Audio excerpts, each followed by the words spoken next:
Countless assassins were shaking in their boots. They're basically the final boss of Korean assassins. He's the red shirt guy.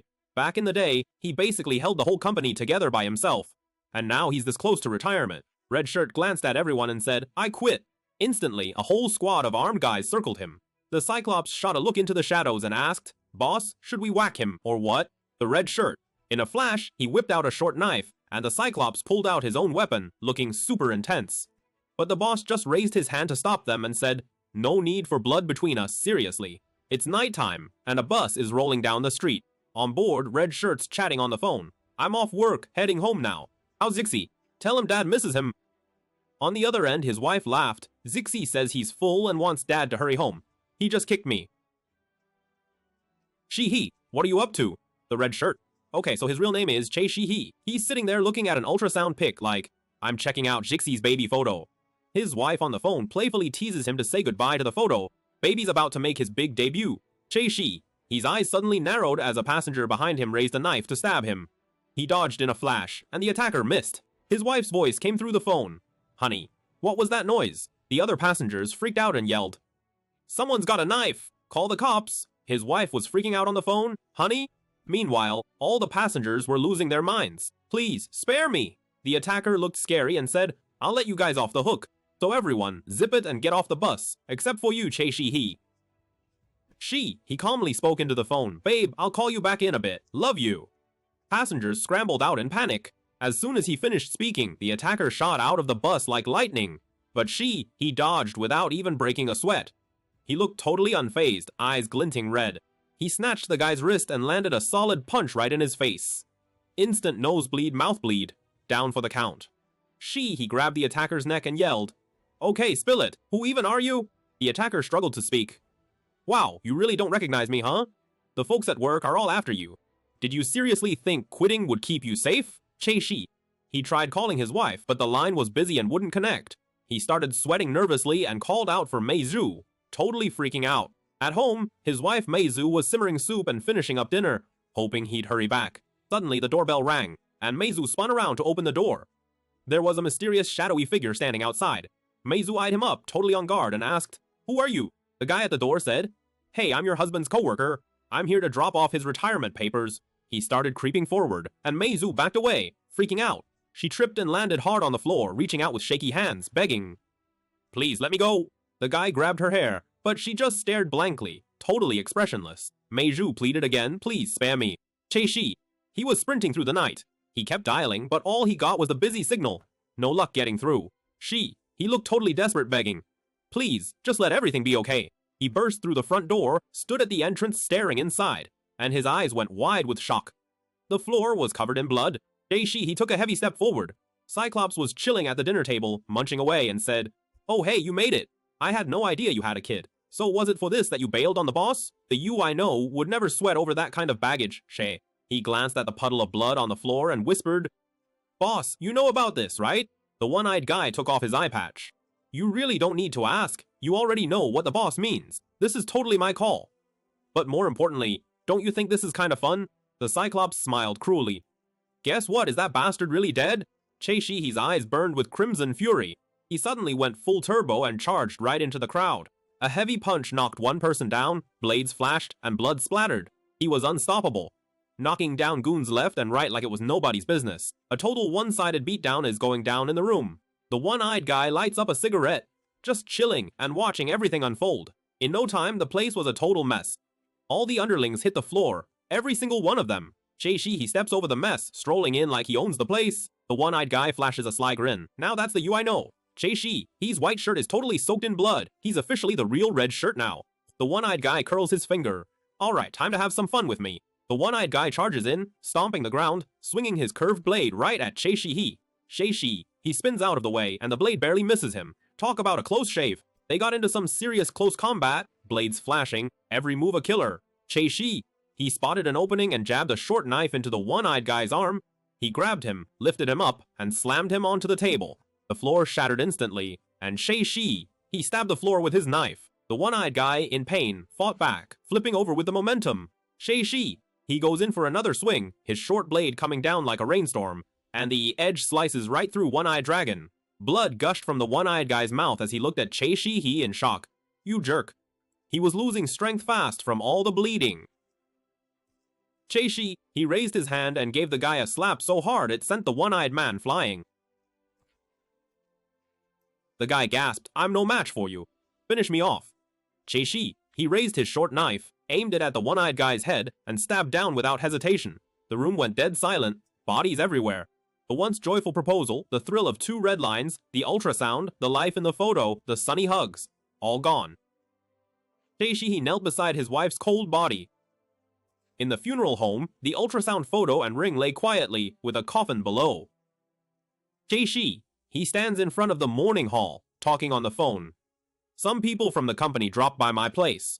On the other end, the boss asks, did you take care of them?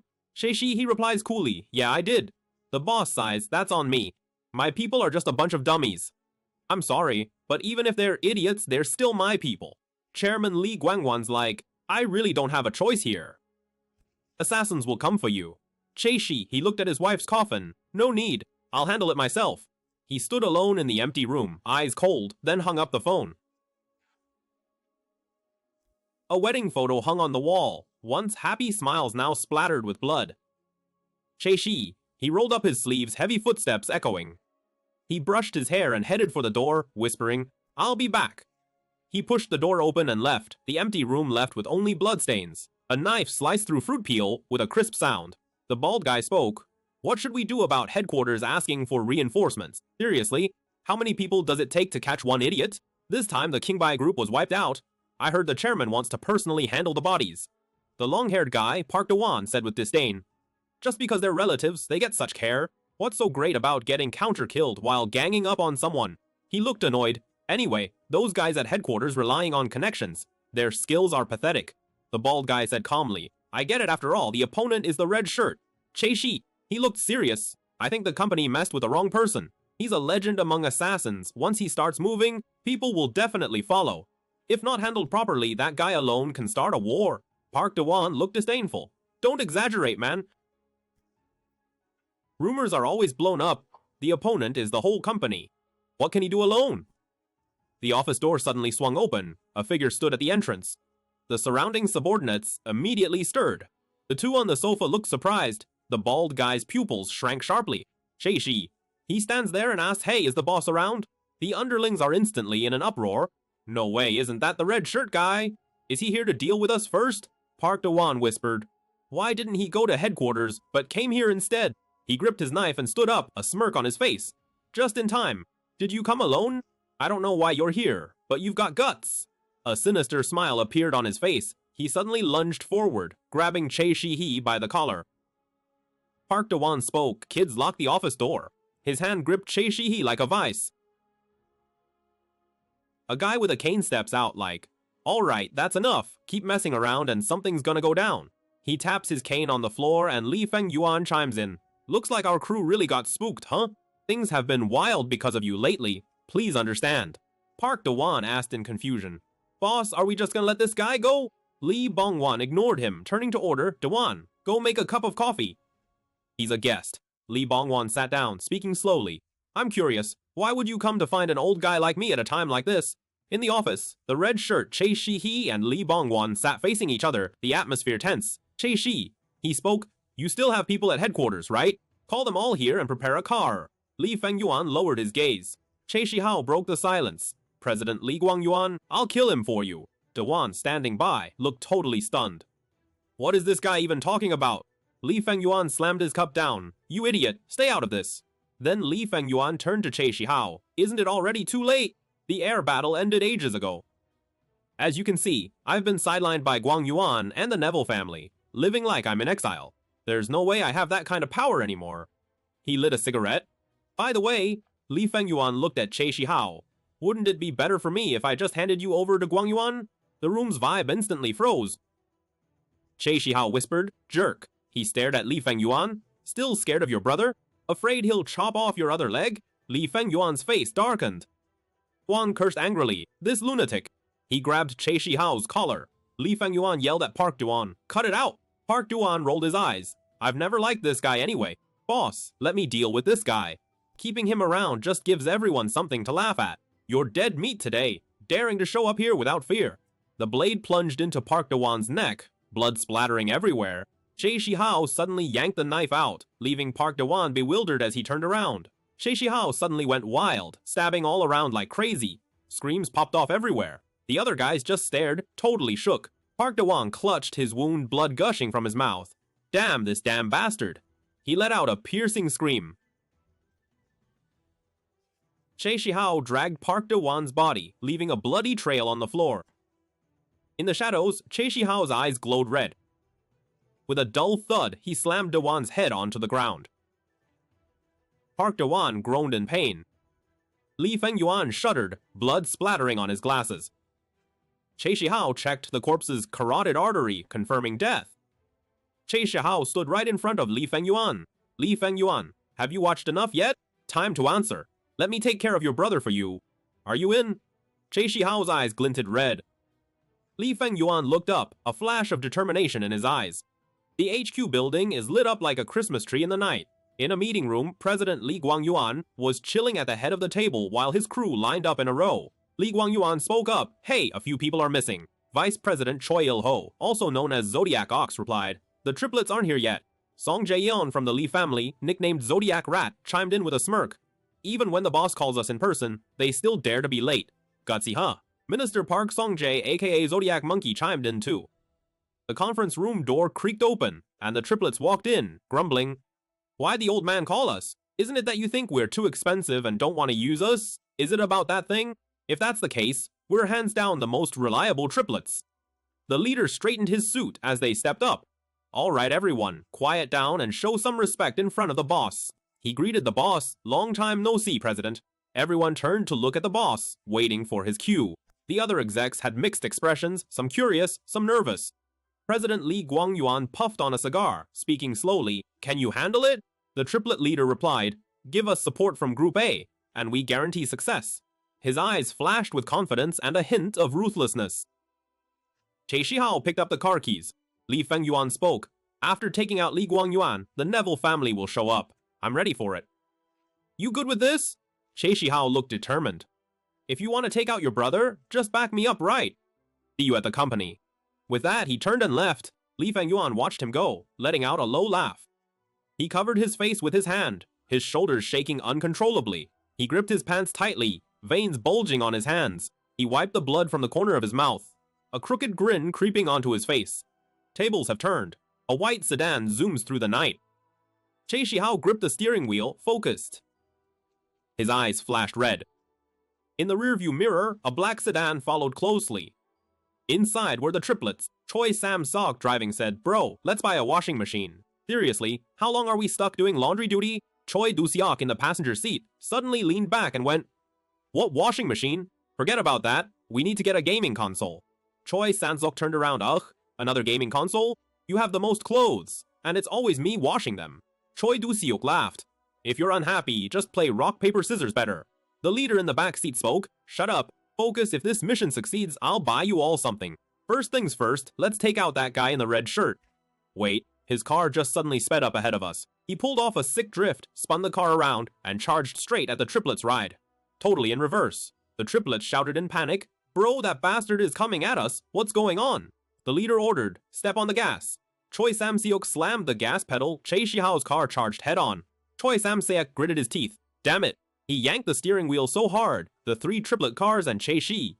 His car just barely missed each other, like a split second away from a total wipeout. The white sedan left a dramatic skid mark on the empty road. Kui Sanshi stuck his head out of the car and yelled, Is that guy insane? Instantly, his crew spilled out, totally surrounding Che Shi's car. Che Shi. He got out of the car, a flash of red glinting in his eyes and a short knife casually in his hand. The triplets' crew charged, knives ready, shouting, One enemy, let's go! Che Shi. He dove into the crowd, his knife flashing, blood flying everywhere. The fight was absolutely wild. Che Shi. He was taking on the whole squad by himself, and he didn't even flinch. From the black sedan in the distance, Kui Sanshi watched the fight and said, Bro, our guys are getting owned. Kui Dushi replied, Obviously, kid. They're all amateurs. Even I could handle this mess. Kui Sanshi asked, Bro, you gonna go solo? The leader in the back seat scolded, Old demon, have you been getting a bit too cocky lately? Alright, everybody, stay sharp. Some of us might not see each other after today. Let's do what we always do, triple threat style. The triplets hop out of the car, each grabbing their weapon. Shi.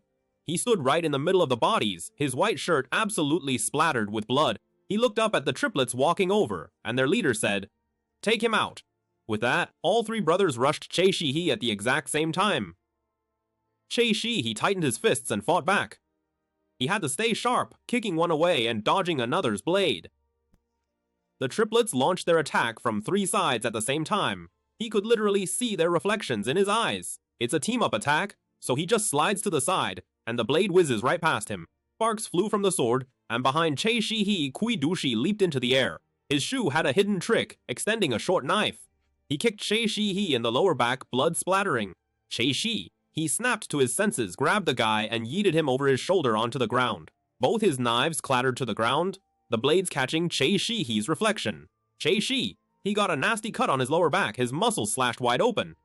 The longer this drags on, the worse it is for me. Gotta wrap this up fast. Kui-sanshi pointed at the guy lying on the ground, looked at the leader and asked, "Bro, he's not gonna die, right?" The leader snapped, "Old demon, cut it out." The fallen Kuidushi yelled, "Hey, what are you two even doing? Hurry up and take care of that jerk. Just finish him off already." The two remaining triplets charged at Shi, he again, waving their knives like they were trying to turn him into a human colander. A flash of red lit up in Shi's eyes as he dodged the attack. Kui-sanshi charged again, stomping hard and raising his knife, shouting, "You jerk!" He stabbed Shi in the thigh, blood gushing. Shi, he kept a straight face and just kept fighting. The clash of blades was ear-piercing. The battle turned chaotic. Shi, he sized up the situation. "Man, I'm bleeding way too much. If this drag-out fight keeps going, I'm gonna be toast. These guys are old pros who've been working together forever. Two of them keep my hands busy, while the other one always waits for the perfect moment to sneak in and catch me off guard. If I space out even for a sec, I'm toast. They're all just waiting for their shot." Kui-sanshi said, "Bro, this guy's about to drop. What do we do after this?" The leader snapped, "Don't get sloppy or you're toast." Shi dodged the attack, already sizing up his next move. The leader glanced at the fight, thinking, "We're obviously winning this, but my assassin instincts say this guy's dangerous. Yup, that look in his eyes is totally the locked on to prey vibe. Why does it feel like I'm fighting on a cliff edge against a dying man?" "Damn, better not act rashly." Kui-sanshi roared, "He's damn hard to kill." He charged at Shi with his knife. The leader shouted, "Old demon, don't." Shi, his knife pierced Kui-sanshi's heart. He grabbed the opponent from behind, choking him, and Kui-sanshi let out a painful groan. The leader shouted, "Wait a minute." He dropped his weapon. "I'll give you anything you want, just spare Old Demon." The two triplets raised their hands, and Old Demon softly called, "Brother."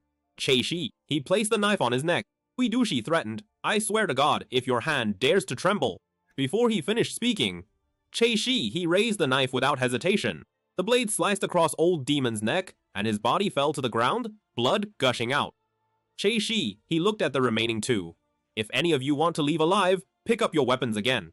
He stood his ground, waiting for the remaining two to pick up the knives from the ground and charge at him again. And just like that, round two of Shi, his beatdown kicks off. Shi, he slashed across the leader's chest, but the opponent dodged the attack. Then Shi, he made a slick turn, stabbing at the leader again. The leader was hit and fell heavily to the ground. Kuidushi, with a bloody nose, lay in front of the car. He watched as his brother fell. "This is bad." Shi, he landed a kick right on his chin. Bam! Blood splattered all over the car window. Shi, he started the car and zipped off into the night. Outside HQ, the security chief's walkie-talkie crackled to life. Mission Group A totally flopped. 18 people kicked the bucket right then and there. Triplets included. Red shirt Shi. His whereabouts are currently a big mystery, so everyone outside the company, don't even think about slacking off. The head of security grabbed his walkie-talkie and stammered out a reply. The person on the other end of the walkie-talkie was in total disbelief. Wait, is he actually standing at the company entrance? The guy in the red shirt was right there in front of the headquarters, covered head to toe in blood, eyes icy cold and literally glowing red like he just walked out of a boss fight. Once you spoke into the communicator, his face twisted in pure shock like he just got hit with a plot twist. He yelled into the phone. "You're telling me he's at the company entrance? Whatever it takes, stop him. I'm coming down right now." Wan Shu grabbed her jacket and bolted for the door. A subordinate turned around and asked, "Are we heading out too?" Wan Yu stood at the door and said, "Everyone, get ready." Shi, he showed up, his eyes suddenly super sharp, and if you've ever teamed up with him, you know exactly what's about to go down. His white shirt was absolutely drenched in blood. and his tattoos were crawling up from his neck like they had somewhere to be. He and Wan Shu were standing face to face. Wan Shu got a call. Executive Director Wu Nangxiong was looking icy. He gave an order. There are way too many spies outside. Let him in. He cracked a little smile and quietly dealt with the crane business inside the company. Shihi and Wan Zhu told everyone, "All right, clear the way, big boss said so, let him through." Then he yelled at the team, "Move it!" The crowd split like the Red Sea, and Che Shi, he just strolled right through, heading straight into the building. Wan Shu called out softly, "Shihi, do we really have to take it this far?" He blocked Che Shi, he's way and said, "I've heard the news. If someone's meant to make it out alive, then they've got to make it. You're totally blinded right now. If you go in there, it's basically a one-way ticket. You absolute goofball." Che Shi, he turned to him and said, "Wan Shu, guess what? The baby clothes arrived. Mei Zu's obsessed with them." He plopped his blood-soaked hand right onto Wan Shu's shoulder. "Thanks." Wan Shu just stood there frozen. She watched Che Shi he walk away, her face totally twisted with pain. Che Shi he entered the elevator, and as the doors began to close, a few more people slipped in. They hit the floor button and lined up behind Che Shi, he like it's a squad meetup. Che Shi he stared blankly ahead and said, "You guys got time to waste?" With his back to them, he added, "Let's get this over with, quick." His eyes were chilly but totally chill. As the elevator doors slowly closed, a few guys whipped out knives and went straight for Che Shi-hee. The doors sealed shut. Chairman Li Guangyuan, puffing on a cigar, inquired, "How are Li Fengyuan's people?" Executive Director Wu Nangxiong, standing behind, replied, "All weapons have been confiscated. They're gathered in the conference room." Wu continued, "They probably won't get out today. But is it necessary to go this far, Chairman?" Li Guangyuan gazed out the window. "There's intel that Che Shi met with Li Fengyuan. You might think I'm overreacting. Do you know why people like Che Shi are dangerous? No matter how strong he is, he's the type who never jumps into a fight unless he knows he's gonna win. Che Shi, he is that kind of person, always the winner." Li Guangyuan reminisced, "This is a story from before I became chairman." Li Fengyuan and Li Guangyuan stood side by side, car lights illuminating them. Li Fengyuan, smoking, said, "Guangyuan, handle the Xianyu construction matter for me." Li Guangyuan was surprised. "Me?" Li Fengyuan replied, "Those guys are real thugs. Suppress them from the start. Don't let them interfere with our project. Father has high expectations of you." A young man was trampled underfoot, crying in pain. Li Fengyuan hoisted up a hammer with both hands and said to Li Guangyuan, "Do a good job." An old rundown building loomed nearby, and Li Guangyuan glanced over at Che Shi, he standing beside him. A total stranger he'd never seen before. Didn't expect the standby to be a newcomer. "Brother, you're too much." The two stood before a door. Li Guangyuan turned the handle, turned his head, and said solemnly, "Newcomer, don't do anything today." They entered a smoke-filled room. A group waiting for them. The guy in charge plopped down behind the table as Li Guangyuan and Che Shi, he strolled up. Che Shi, he shot him a look sharper than yesterday's memes, and Li Guangyuan started talking. "Nice to meet you. I'm Vice Chairman Li Guangyuan." The guy in charge leaned back in his chair. "Shouldn't Chairman Li Fengyuan show up himself?" He waved and said, "Go get Chairman Li. I've got nothing to say to you. This is kind of embarrassing." Li Guangyuan replied, "We're taking over this project. As long as you're in the loop, that's all that matters." The guy in charge lit up a cigarette while one of his crew plopped a stack of paperwork onto the table. The man said, "Please stamp here." Che Shi, he stepped forward. The leading man mocked, "What, do you want to see the contract?" Li Guangyuan's pupils suddenly contracted. Che Shi, he suddenly grabbed the guy's head and slammed it onto the table. Then he mashed his face right into the broken glass. "Listen up." He stared down at the guy, eyes practically glowing red. "From now on, this is how we say hi." The other crew just started yelling, "You maniac." They came charging in like a pack of wild animals. Che Shi, he went full beast mode, taking them down with savage precision. Li Guangyuan was left speechless, clutching the contract as he made his exit. Behind him, everyone in the room was sprawled out on the floor. Li Guangyuan called out, "Way too reckless, man. There's way more of them than we agreed on. You knew things were looking bad. So why did you still go for it?" Che Shi, he replied, totally unfazed, "I just don't think we're gonna lose." Li Guangyuan stared at him, went totally quiet. The elevator kept going up. Outside the elevator, guys with knives were just chilling, waiting, while blood oozed out from the crack in the door. A few stood there, looking all serious. Inside the elevator, Che Shi, he was totally drenched in blood, casually running a hand through his hair with knocked out enemies at his feet. Han Jiangshan, Li Fengyuan's assistant, stood by the window, looking down at the city. He spoke into the phone. "Still on standby, just waiting for your word." Li Fengyuan sat at his desk and gave the order. "All right, it's our turn to get this party started. Use deadly force if you gotta."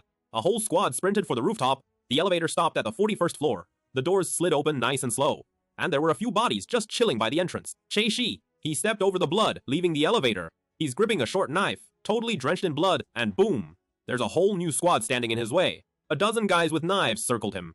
One of them freaked out and yelled, "Step back for now, stop pushing." He whipped his head around and yelled, "I said stop pushing, damn it, you idiots!" But the crowd just shoved him forward, and he ended up wildly stabbing at Che Shi-hee, totally out of control. Che Shi, he dodged to the side, then spun around and socked the guy right in the shoulder.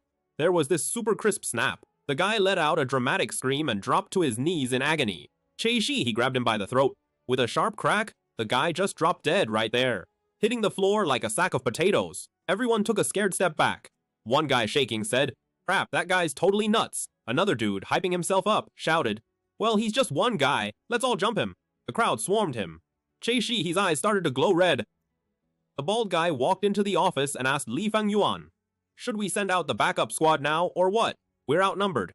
Li Fengyuan replied, "War isn't just about numbers. The whole game can flip just because of who's in charge. If Che Shi, he was standing right in front of you right now, would you really have the guts to swing that knife?" Che Shi, he casually blocked an attack and just flipped the blade straight into the guy's body. Li Fengyuan's voice chimed in. "Honestly, they're just regular folks working for a paycheck. No matter how much they love cash, the risk of dying is too high. Anyone who's actually seen Che Shi he throw down is obviously gonna think twice about the risks first. After all, before becoming killers, they were human too. But that doesn't mean they'll back off right away." They grip their knives tight, facing just one opponent. If their risk level goes up just a bit more, suddenly a guy freaks out and shouts, "Li Fengyuan's people are attacking!" Everyone started freaking out. How are they even here? Weren't we just supposed to handle Che Shi-hee? What's going on here? Li Fengyuan's crew stormed the building. Han Jiangshan yelled his lungs out. "Trust me, give it everything you've got. The tables are about to turn." Li Guangyuan watched the security footage. Now things were getting interesting. He turned to the Zodiac squad right in front of him and said, "Shen and Hai, go lock down the ground floor. The rest of you, go take out Che Shi-hee. I'll give each of you $1 billion. And if you pull it off, that's $100 billion. He glanced at a guy with earrings and said, "Honestly, I'd love to take him out myself. If you can capture him alive, I'll consider a special promotion, but no extra reward." The Zodiac 12 moved out. Someone in the crowd gasped, "Hey, it's the Zodiac 12. Are they here to back us up?" One of the Zodiac members turned to Che Shi-hee and called him out, "Captain Che, don't you think you've gone a bit too far? There's no turning back now, you know." Another member snapped, "Seriously, what a disgrace! How many more people have to die because of you?" Che Shi, he bent down and casually pulled a short knife out of a corpse. He asked, "How much were you paid?" The members were puzzled. Che Shi, he crossed two short knives, his gaze icy. "Hope your pay is high enough." The crowd began to stir.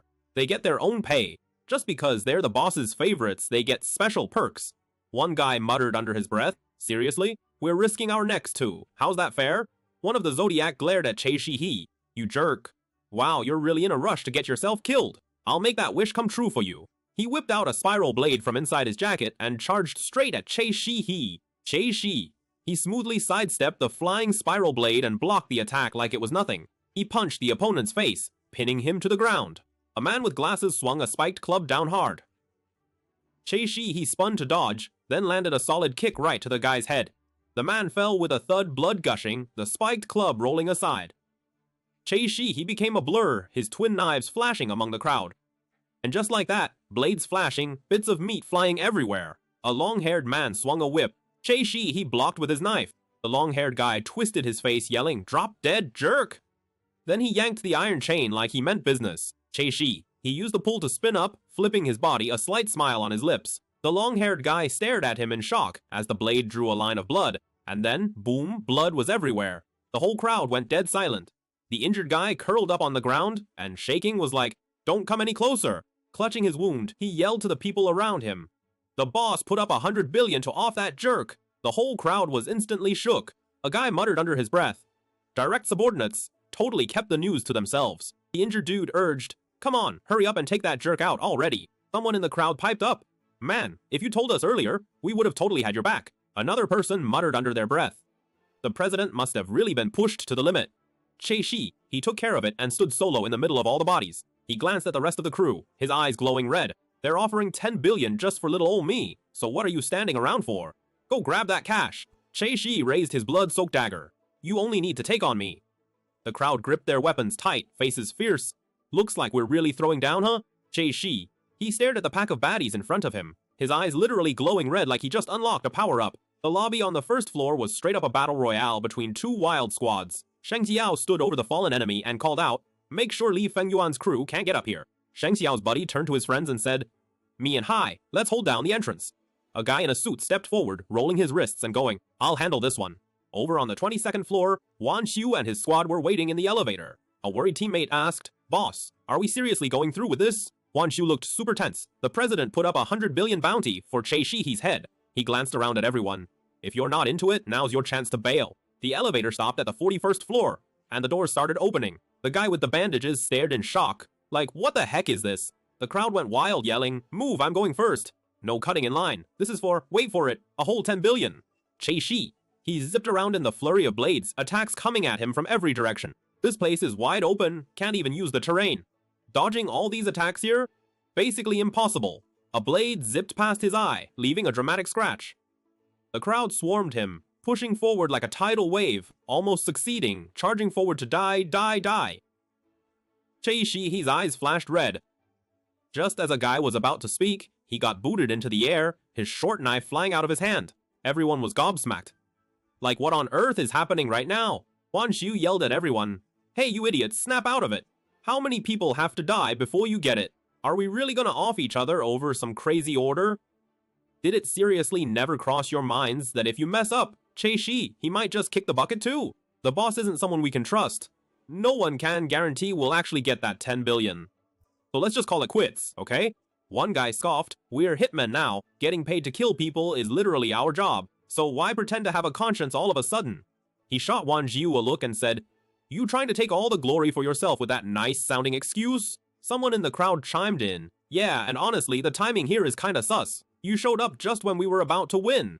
Someone screamed, "You think you're the only ones who need money? I'm a dad willing to do anything for my kid." Traitor, traitor, traitor. Che Shi, he raised his head, his eyes clear again. Wan Xiu's crew helped Che Shi, he get back on his feet. A guy shouted, "Take out those jerks too!" Instantly, everyone rushed at Wan Xiu and his squad. Che Shi, he carved a bloody path through the chaos, making a beeline for the emergency exit. The crowd roared, "He's making a run for it, don't let him escape, stop him!" Wan Xiu and his crew blocked the way. The bandaged guy also stood in their path. Some people broke through and chased after him, rushing madly towards Che Shihe. Che Shi, he stopped on the stairway landing, gasping for breath and catching his vibe.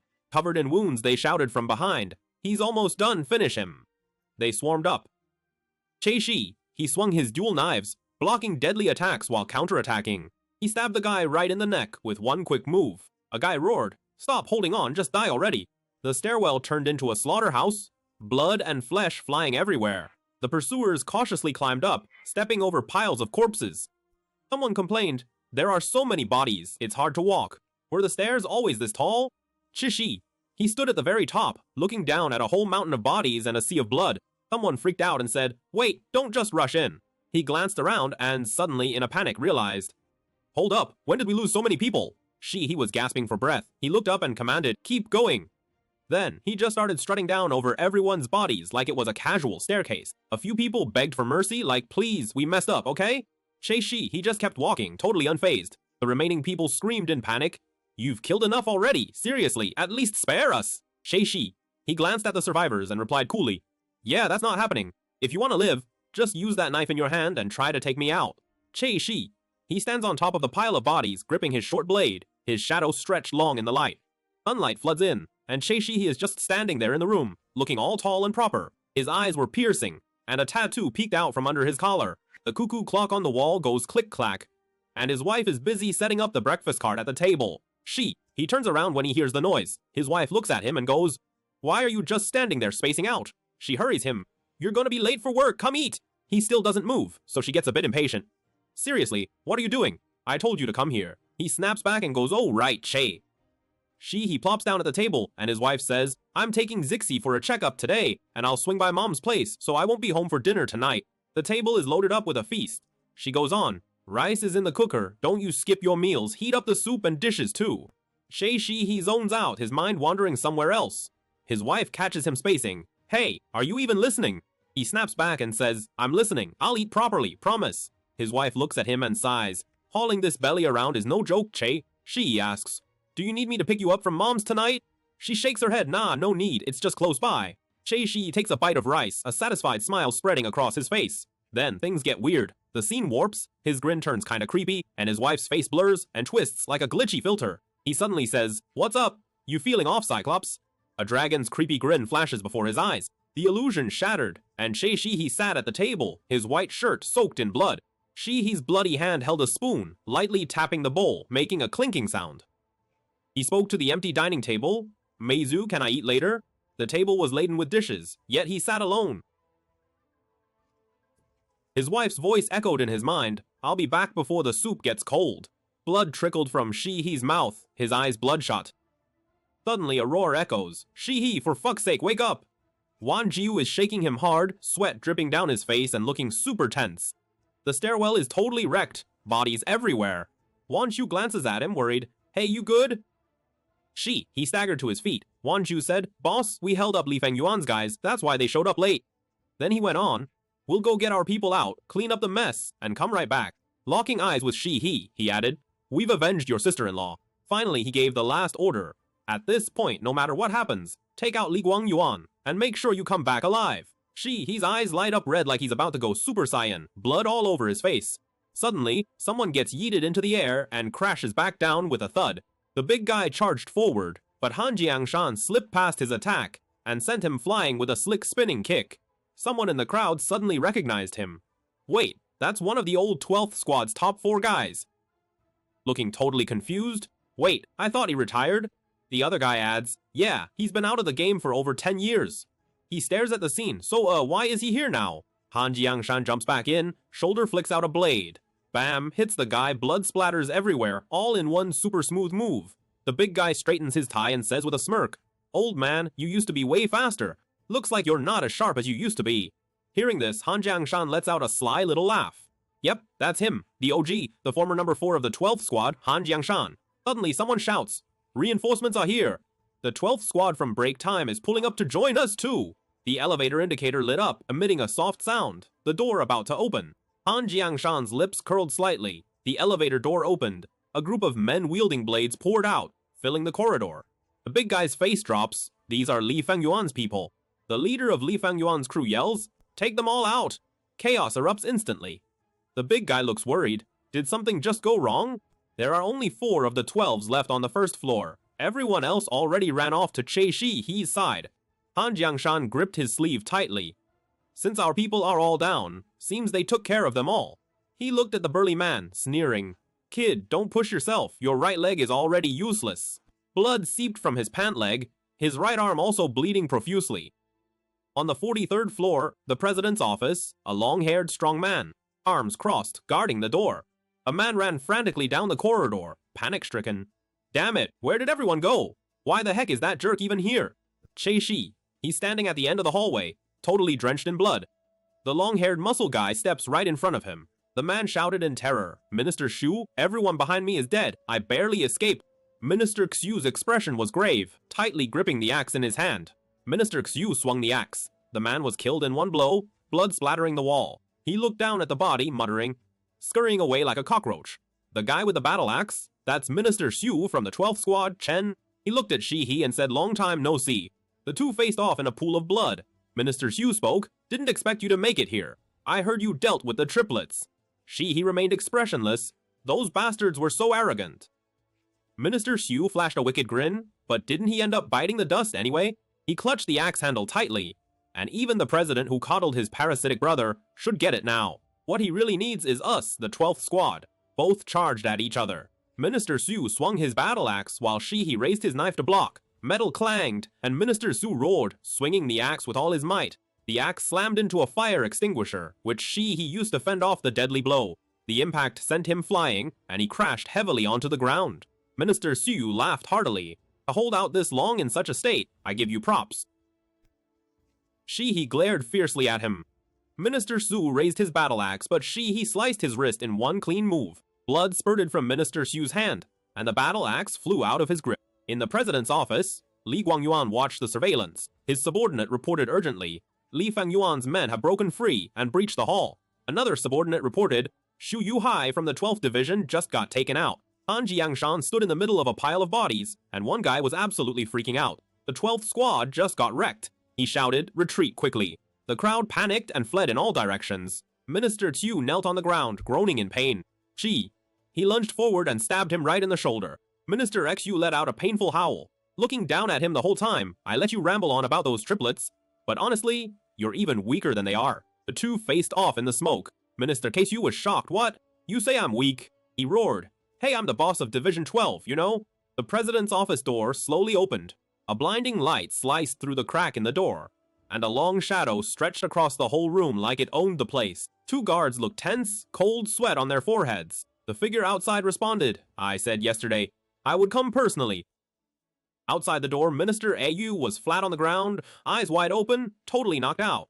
He, covered in blood, stepped forward. His figure was unwavering. Inside the office, Li Fengyuan sat at the desk, a phone placed on it. A bald man stood in front of him. The man spoke. "Let's wait a bit longer. I'm not sure about the situation over there, but if it's that guy, he'll definitely contact us." The phone screen was dark, reflecting Li Fengyuan's face. Li Fengyuan's thoughts surged, he said. It's strange. It took 9 years to reassemble the broken fangs and still needed to be polished again. Thanks to Shi, he totally sped past my original plan. He looked at the phone on the desk. The long wait would end with a phone call. Feeling a bit empty. Maybe I was just hoping for the end of all this. He took off his glasses despite the result being a gamble. I feel very refreshed. A twisted smile appeared on his face. Number 5 Wu Nanhong and his crew lined up like they were posing for a squad photo. Che Shihe, totally drenched in blood, came stomping out of the darkness. Both sides faced off. Shihe's eyes lit up with a fiery red glow, locked intensely on what's ahead. Wu Nanhong looked all serious and stone-faced. A guard spoke, "Please give the order." Another guard pulled out his weapon. "Should we just take him out now?" Wu Nanhong stared at Che, while Shihe just stood there, not saying a word. A survivor was thrown outside the door. He shouted in terror, "Save me." Han Jiangshan walked out from the door, stepping over the man, saying as he walked, "Don't engage in meaningless slaughter. Focus only on the target." The guards asked, "What do we do now?" Wu Nanxiang stared at them, super serious. Just then, a guy covered in blood looked at him and said, "Wow, can't believe Che Shi. He actually pulled it off." Another man responded, "Li Guangyuan made a wrong judgment in his later years, actually opposing that guy." Shaik's figure flickered in and out of the smoke, almost like he was playing hide and seek. A group stood behind Han Jiangshan. Han Jiangshan nodded slightly. Wu Nanxiang turned his head too, and the two locked eyes for a moment. Wu Nanhong raised his hand and commanded, "Back it up!" There's no point in fighting further. The subordinates retreated one after another. He said to everyone, "At least preserve your lives." A guard asked puzzled, "What do you mean by that?" Wu Nanhong pulled out his phone from his jacket and fired off a message. Then the phone on Li Guangyuan's desk vibrated. Caller ID says, "Dusun Group President Li Fengyuan." Wu Nanxiang nudged Li Guangyuan and said, "It's the boss calling. Pick up." Li Guangyuan answered the call. His subordinates looked at each other, showing surprised expressions. A voice came from the other end. "Long time no see, my brother." A Rolls-Royce is cruising down the road. Inside, Li Guangyuan was on the phone. "You handled it well. I'll be there soon." He hung up the phone. The car was silent. Shaik's phone buzzed. He glanced at the screen. Li Guangyuan spoke. "You look particularly excited. Did something good happen?" He said, "I bought a birthday gift for my wife, but because of overtime, I left it at home first. She seems to have seen it and is very happy." Li Guangyuan looked at her. "I thought we had a good relationship, but didn't know you had this side. If she can make you like this, she must be a really awesome woman." He glanced out the window, a soft smile tugging at his lips. "Yeah, she's pretty amazing." Li Guangyuan chuckled. "Look at me, I'm in a pretty good mood today too. I can't really help you with anything else, so head home. You should be celebrating her birthday with her." He told the driver, "Pull over here." The car stopped, and Li Guangyuan gave Shi a friendly pat on the shoulder. No need to go overboard. "See you tomorrow." Shi hopped out of the car, and the Rolls-Royce glided away nice and slow. Shi was standing by the road, kinda lost in thought. Number 3. Suddenly, his phone went off. He fished around in his pocket. It was Meizu calling. He was strolling down the street. "Hey Meizu, wanna grab dinner together tonight?" Meanwhile, one of the guys in the car asked, "Is it cool if the car rep isn't here?" Li Guangyuan chuckled. "No worries, everything's already sorted anyway. That guy's just going to get even more annoying." The Rolls-Royce sped off from the container port area. Rows of black sedans parked up. Li Guangyuan hopped out, and the squad started heading for the warehouse. They walked into a room where two guys were standing in front of someone who was literally hanging there, all beaten up and bruised. Li Guangyuan looked at the guy, tilted his head. Well, long time no see. Hanging there, Li Fengyuan lifted his head. You jerk, you really think you can pull this off? If Dad finds out, you're toast.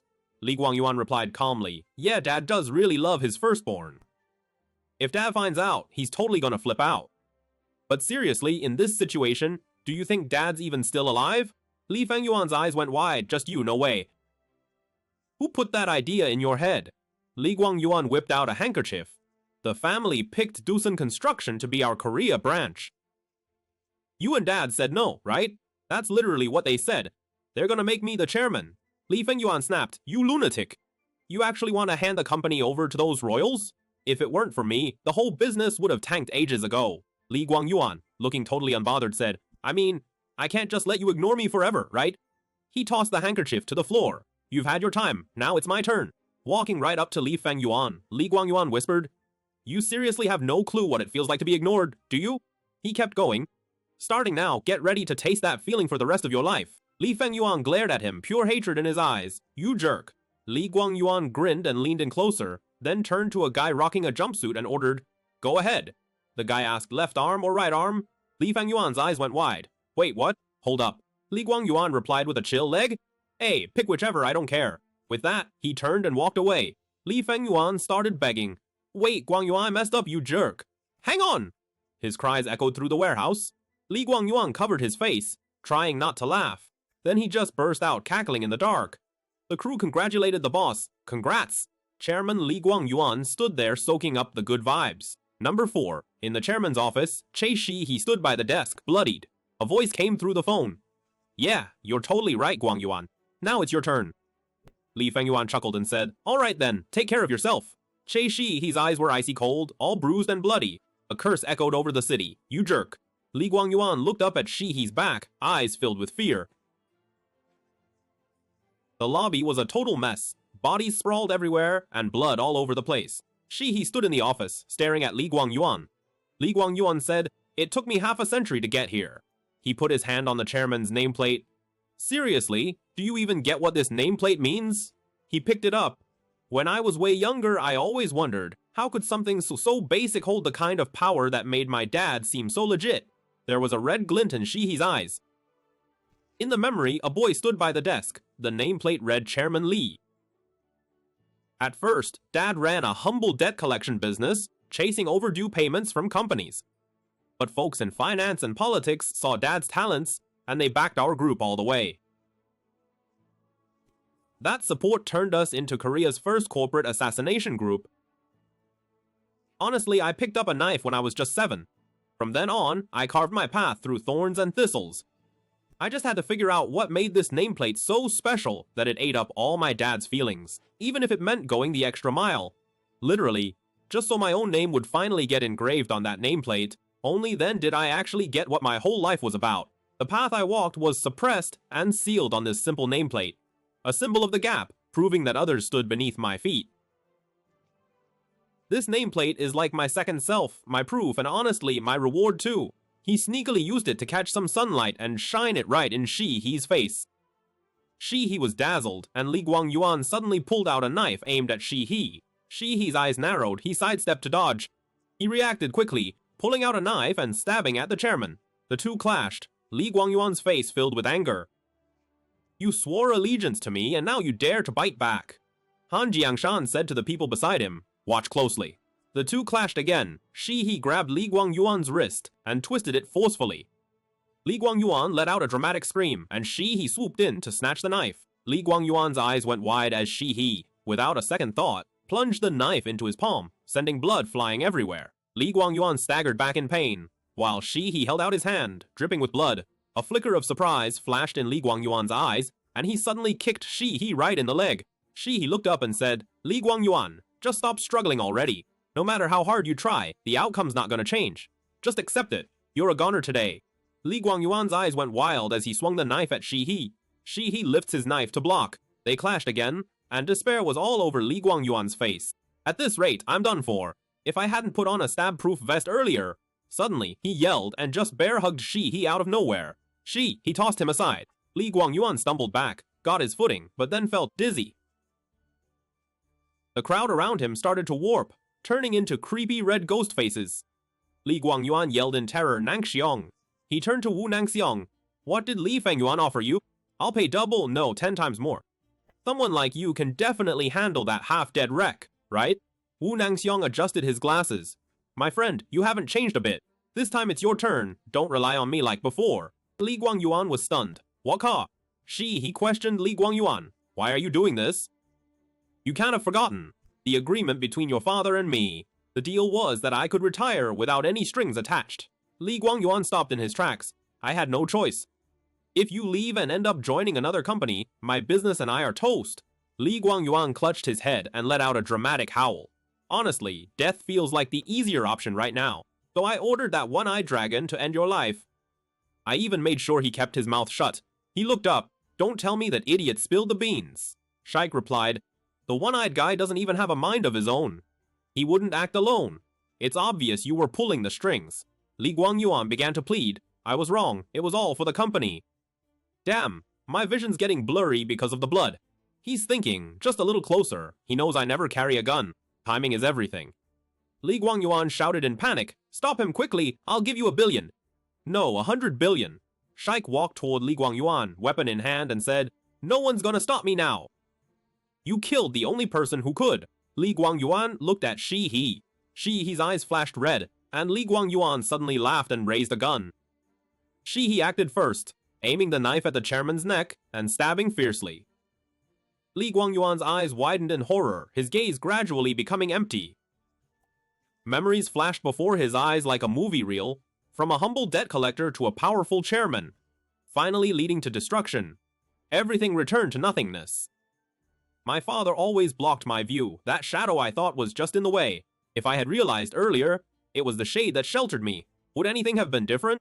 Li Guangyuan slumped weakly against the door, barely hanging on, while she just stared at him, deadpan. In the underground parking lot, a few people were busy hauling a body around.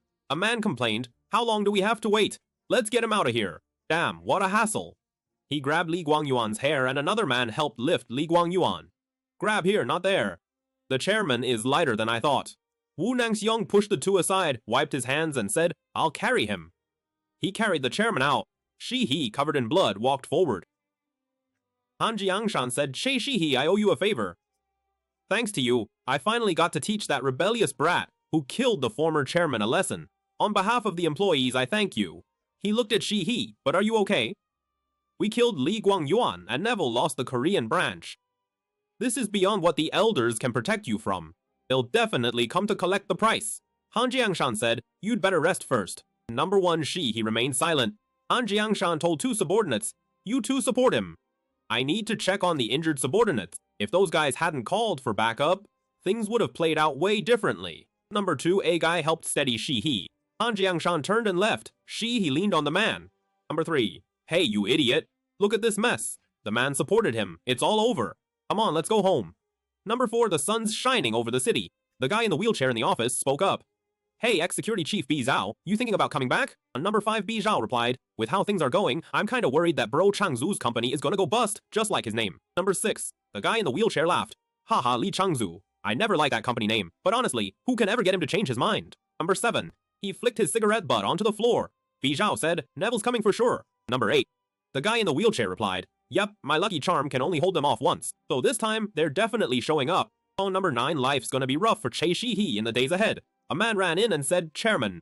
Red Shirt flipped the company upside down before you could even blink. Another guy's on the phone saying, hit up Chairman Li Fengyuan first. We gotta team up with him before anything else. At the St. Stone Hotel in London, a woman holding some paperwork said, well, that's interesting. That famous Korean assassin, Red Shirt, just wrecked the Neville family's Korean branch. Looks like things are about to get spicy again. On the Neville family's wall, 3 crossed swords hung up. A guy in a red outfit asked, so is the data legit or what? The guy in the pinstripe suit goes, yep, it all kicked off when Li Guangyuan killed Che Seihi's wife. Looks like he beat us to it. When nobody approved his request to take out Che Seihi, he just went DIY assassin mode. In the end, he went and caused this whole mess like an idiot. The woman in the hat said, well, now that Grendel's token means nothing, we're off the hook. No need to play hero anymore. Either way, Neville's Korean branch has already tanked, so we can't just sit around and do nothing. The guy in red grabs a sword and says, call in the hounds, and by the way, let them know they're about to meet an old friend. 3 badges are sitting on the table. A few men are down on their knees begging. I messed up, Feng Yuan. Please don't do this. Can we just talk? Li Feng Yuan takes a drag of his cigarette. Not only did you trick clueless Guang Yuan and hand the whole company to Neville, you also took my dad's life and half my leg, all for 3 lousy badges. The man replied, we just made a business decision, that's all. You know what happens if you cross the Neville family, right? Time to show some loyalty to the Neville family, even if it means taking a fatter paycheck than what Li Guangyuan offered. We've got connections. We can totally help out. Li Fengyuan leaned back in his chair and said, if you've got time to spare, why not say a little prayer? It'll be over soon, can you handle it? The Neville family never lets go of grudges. As you know, I've lost everything. What else do I need to endure? Li Fengyuan gazed out the window. I'll wait here. Number 7. The Neville elevator hit the 97th floor. A bunch of people are standing in the elevator, the doors open, and the security guys start patting them down. All clear, follow me. One guy grumbled, do we really have to go through this check every single time we come here? Ugh, what a hassle. The door slowly swung open and bam, a massive aquarium with red sharks swimming around inside. The guy sitting on the throne said, you've definitely heard by now, the token's done its job. The guy with the scorpion tattoo? Yeah, you've got something to return to him. The leader said, all right everyone, you heard it. Our target this time is Seisehi. Number 8. 1 week later, Incheon International Airport, South Korea. A private jet landed in the rain, its tires screeching on the wet runway. A pair of feet stepped down the soggy gangway. A bald guy in a trench coat, totally ignoring the crowd behind him. The bald leader said, everyone got the target list, right? Before the captain hits Korea, anyone who challenged the Neville family, including Chae Se-hee, needs to be taken out within a week. Dead face. The deputy captain of the Neville family's special hound squad, stated. The whole squad stood out on the rainy tarmac, each of them rocking a different vibe. A pair of hands in white gloves is carefully polishing a short knife. A guy in a suit vest sat there, still polishing his knife, then looked up and called for the person outside to come in. Bi Zhao strolled in and made a beeline for the desk. The man behind the desk looked at him. Bi Zhao stopped in front of the desk and said, long time no see, sir. The chairman gave a little smile. Don't you ever get tired of calling me that? Calling your friend sir, huh? Bi Zhao stood up and fixed his collar. The chairman looked at him and said, it's really nice to see you again. Bi Zhao grinned and lit a cigarette. Bi Zhao took a drag of his cigarette and the assistant said, it's so great to have you back, sir. Bi Zhao put his hand on the assistant's shoulder.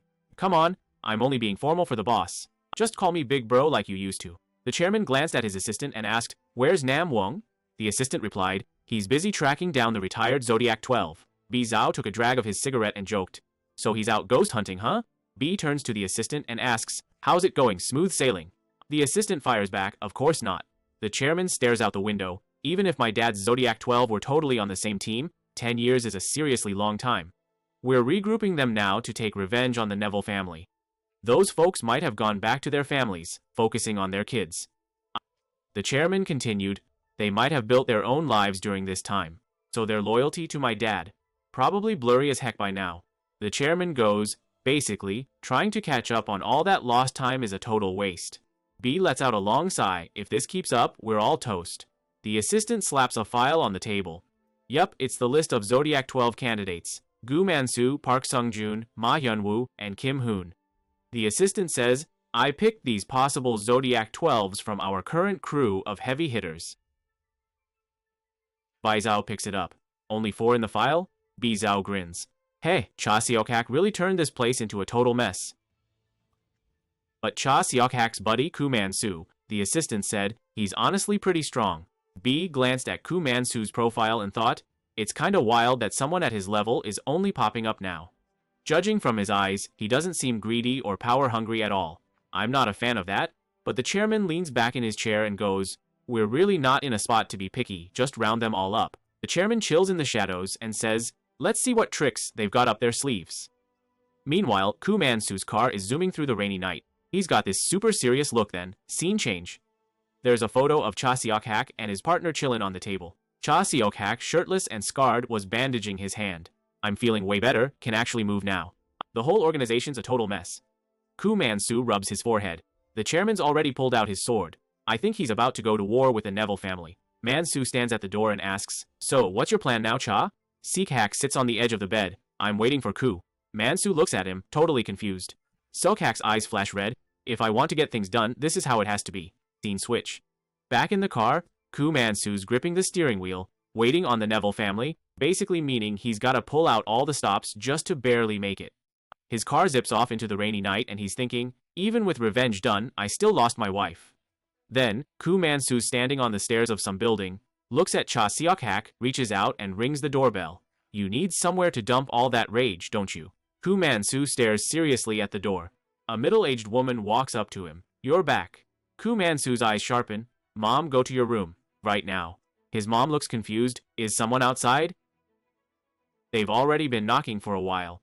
I called out, but they just stayed quiet, so I didn't open the door. And now, look, they're knocking again. Outside, two silhouettes are standing in the rain. Mom grumbles, ugh, who are these people? Seriously, what the heck? They're not even answering. Do they seriously have nothing better to do? Koo Man-soo glances back at his mom, hides a knife behind his back, and his gaze turns fierce. Please, just go back to your room, Mom. Man-soo grips the knife handle tight. His mom asks, a little confused, Man-soo. Man-soo unlocks the door. Scene shift. Now we're at the shower head, water pouring down. Seok-hak's in the shower, running his fingers through his wet hair.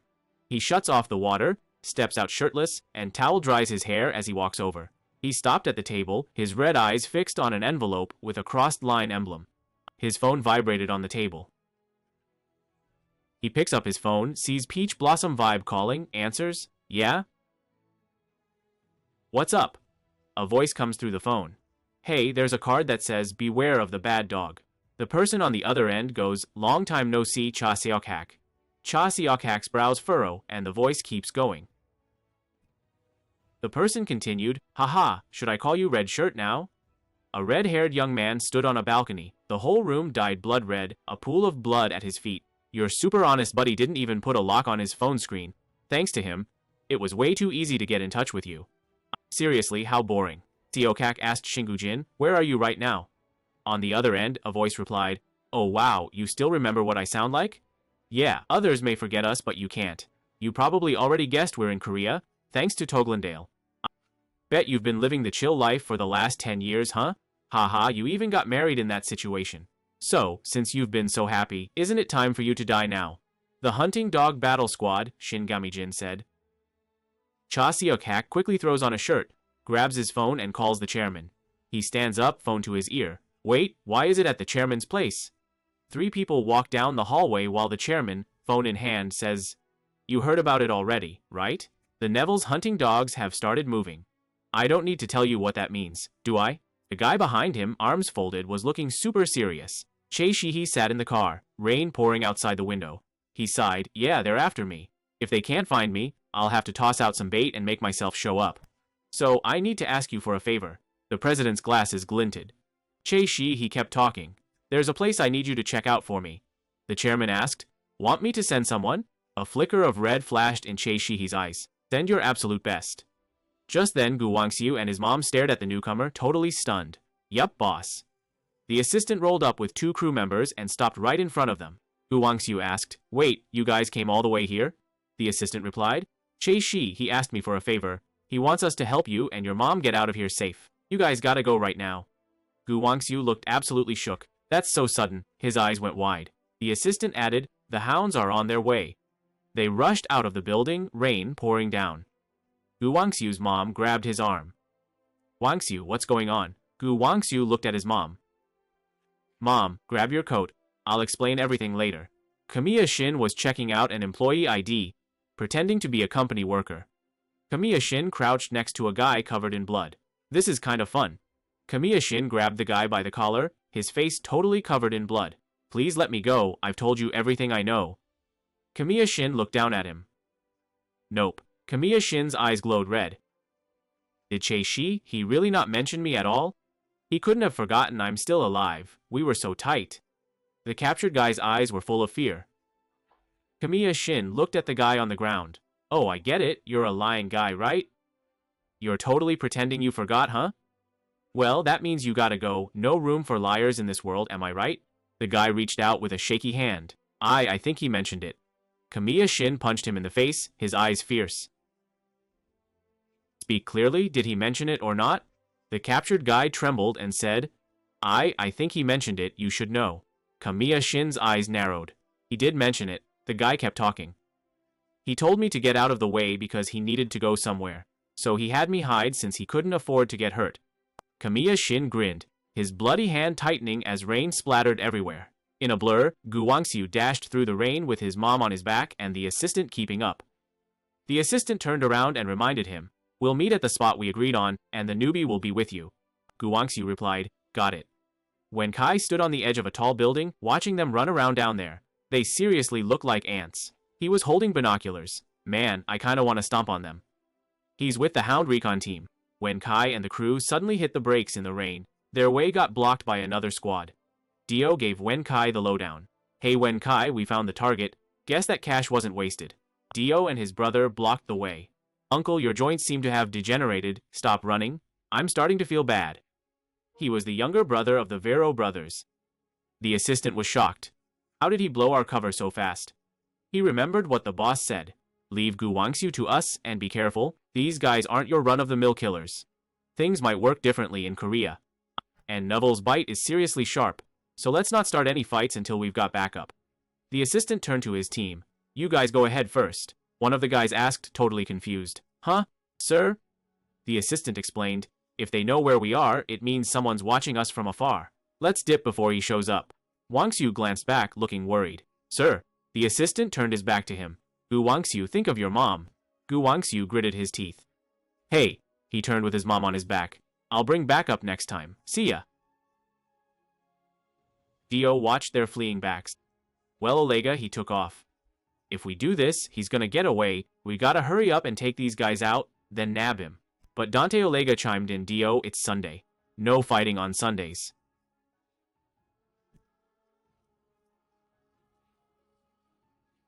Dio angrily grabbed Olega's collar. "What are you talking about? Don't you know how much money I spent behind the deputy captain's back to buy information from Wen Kai? He's Che Shihe's friend, we must catch him as a hostage." The assistant watched them. For some reason, that big guy isn't moving. According to the data, the other person is the weakest in the hounds, Dio Vero. I should deal with him first. The assistant turned to his team. "Why are you all still hanging around?" One of the team replied, "Sir, we're sticking with you." The assistant chuckled. "All right then, don't mind if I do. I'll handle the little guy first, then we can all gang up on the big dude." Number 1. The subordinates all shouted together. Dio, super annoyed, yelled at Olega, "Fine, I'll do it myself. If he gets away, you're coming with me. This is totally on you." Olega just stands there with zero expression. Dio pulled out a knife. "We don't have time, so hurry up and die." The badass assistant tightens his tie, like, uh-oh, this one's gonna be a handful. In his reflection, you can see he's got a short stick in each hand. Meanwhile, a car pulls up. He strolls into a room, and Dao Yikin's already chilling there waiting. He greeted him with a sigh. "Oh, you're here." Dao Yikin turned around with a grin. "Long time no see, brother He." He was part of the Hound combat team and used to work at Dusun Construction. Outside a building on a rainy night, He and Dao Yikin faced off. Dao Yikin flings a few throwing knives, and He just watches him, totally unbothered. Dao Yikin charges at He with a knife, but He's eyes flash red and he does a slick little flip to dodge the attack.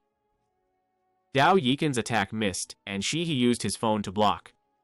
Sparks flew as their weapons clashed. He spins around and blocks Dao Yikin's knife with his phone, then smoothly grabs Dao Yikin's wrist.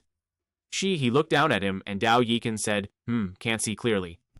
But if that's really your thing, Dao Yikin looks up and says, "Bro, I'm totally gonna end you." Meanwhile, the assistant's crew stands around in the rain looking super stressed. The assistant and Dio are going at it in the rain, Dio yelling, "Damn, my horoscope said he was weak, so why is he still hanging on?" The assistant is spinning his batons thinking, "Wow, this guy is way tougher than I thought." Dio's struggling to block, thinking, "I thought he'd be bad at fighting, but dang, he's quick. I can't keep up with how fast he moves, I gotta track his every step." Dio shouts, hurry up, I'm running out of time." He lunges at the assistant with his knife, but the assistant dodges and manages to give Dio a sneaky cut on the arm. The assistant kicks Dio and sends him flying. Dio yelps, "Ow, that hurts. I got sliced, I'm dying here." The assistant glances at Dio, thinking, he totally wanted me to stab him deeper on purpose just now. Dio pokes at his wound. Whoa, blood everywhere, I'm bleeding out. Olega watches Dio kneeling on the ground, totally poker-faced. "I'm scared, just like back then. I'm so freaked out, it feels like I'm back in those days. Just me, Olega." Suddenly, Olega charges at the assistant, knocking down the assistant and all his crew in one go. One of the henchmen freaks out and yells, "Sir!" Dio is kneeling on the ground, shaking like a leaf. "Ah, Olega, I'm so scared." Olega's face is covered in blood, and the assistant's guys help him up. "Sir, are you okay?"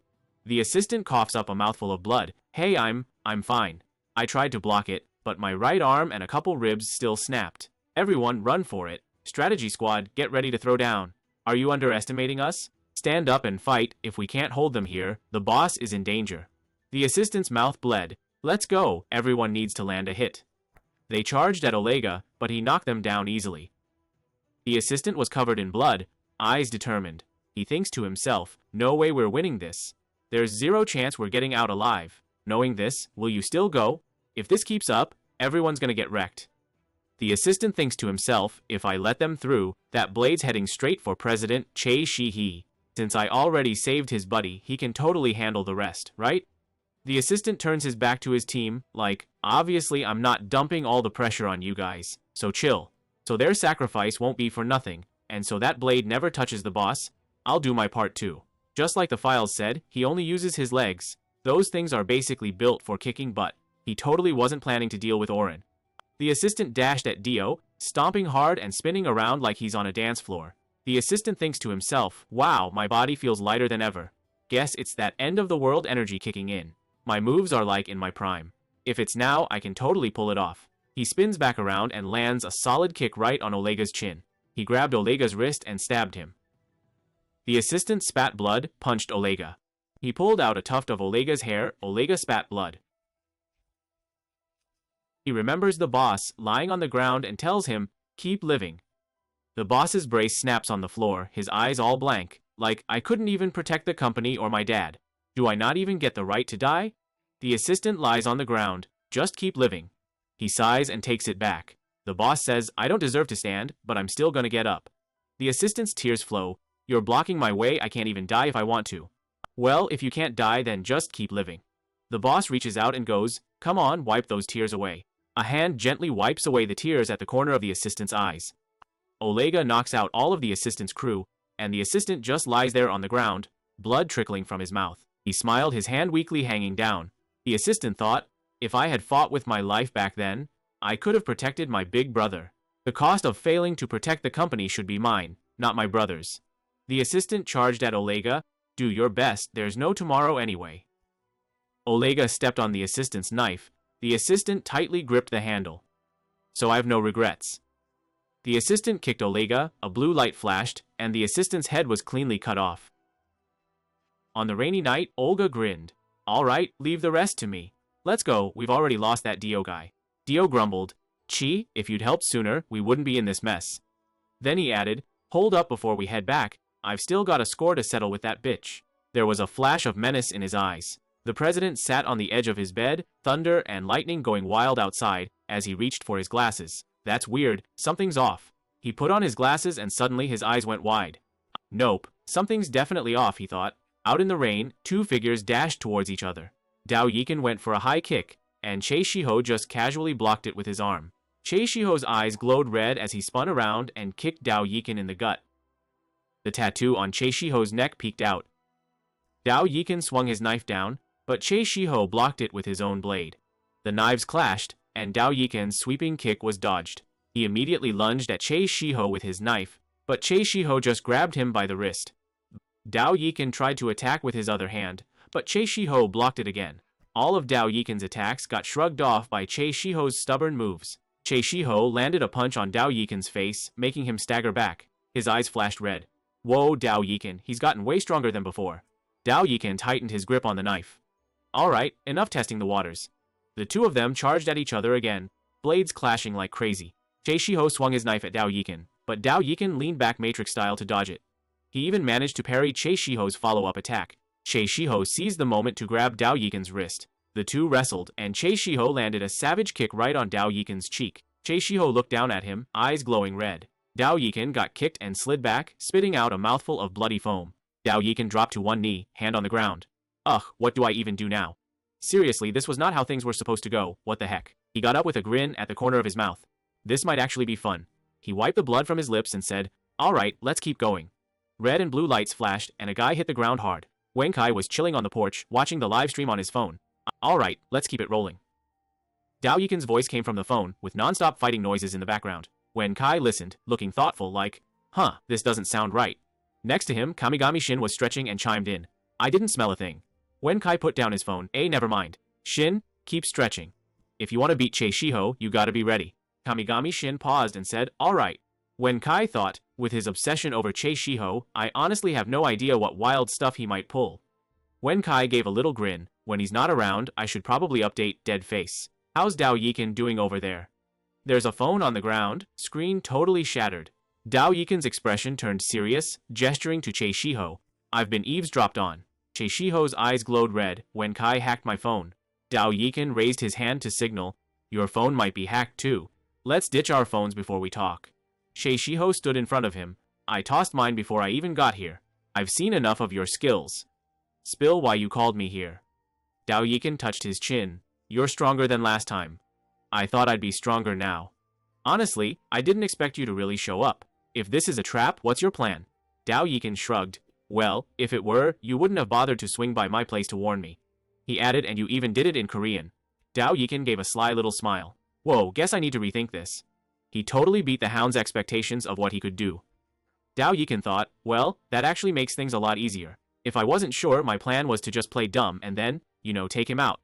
He closed his eyes, thinking, well, that makes things way easier. Che Shiho looked at him and said, the captain's busy with other stuff, so he won't be able to join us for another week. Now it's led by the vice captain Deadface, making the hounds all hyped up. For example, Che Shiho is the first target of the members, but Deadface considers Lee Bongwan the primary target. That's cause Lee Bongwan's kind of a wild card. Dao Yikin glanced at Che Shiho. Dude's got the whole legit air of Dao Mountain title and all that cash attached. If Lee Bongwan rallies forces from Korea and overseas anti-Neville forces, it would be quite a hassle. That's why Deadface and Wen Kai kept your location hidden from other members. If something unexpected happens, the whole mission's gonna be a mess. Dao Yikin tossed out a tracker. We gotta make the most out of this drama. Che Shiho caught it. This is literally our only shot while the captain's out. Dao Yikin then chucked over a walkie-talkie. It's both a GPS tracker and a satellite phone. I'll use this to contact you later. Number 1, Che Shiho sat in the car.